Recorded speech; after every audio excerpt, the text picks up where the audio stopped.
All right, hello.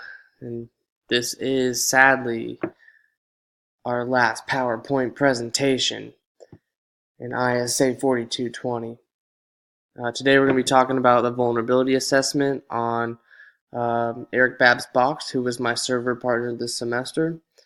And if I didn't mention this, we are in the spring semester of 2018, so let's get started.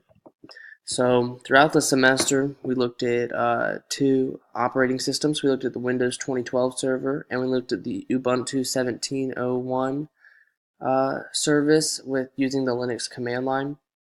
And throughout the semester, um, we were expected to configure services from Firewall, AppArmor, HTTPS, POP3S, SMTPS, IMAP, DNS database, and SSH. Some of these applications were used on both. Our Linux box was more in depth. This is where we had every single service, while the Windows box just had a couple. But Mr. Babb put them on successfully. Um, Everything is good. Looking at this is the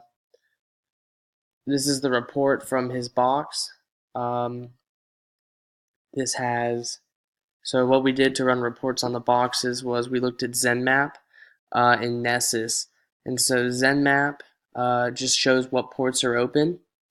And Mr. Babb had all of his ports open. And Nessus shows the vulnerabilities that each of these ports on the box poses a threat to the service and server that it's on. And so looking at his vulnerabilities here, these are just his top ones listed. He has almost none. Um, he has no highs, no criticals, which are perfect. Almost all of them are just info. He has a couple medium ones, and these are all going to be SSL certs. So when looking at these vulnerabilities, we see all of them are SSL certificates. We did not actually buy any SSL certs this semester, so we made up our own self-signed certs. So if we purchased a certificate, all of these issues would go away except one. Mr. Babb on his Linux box had a DNS. Uh, it was called DNS Server Cache Snooping Remote Information Disclosure, and it basically just had something to do with the DNS name, and all he would have to do is go through, contact the vendor of the DNS software, and that could get resolved. Um, and here's my conclusions. Just you need to buy SSL certs. And once again, contact the DNS service provider, and just something to do.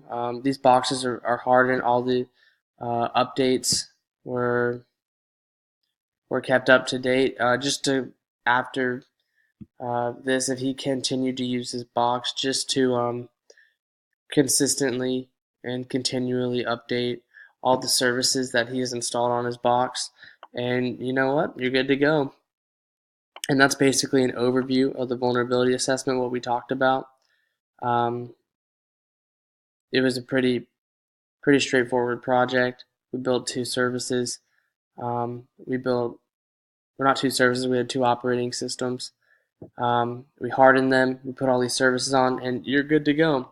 So thank you for watching. If you've been following me this semester on my YouTube PowerPoints, it's been a pleasure.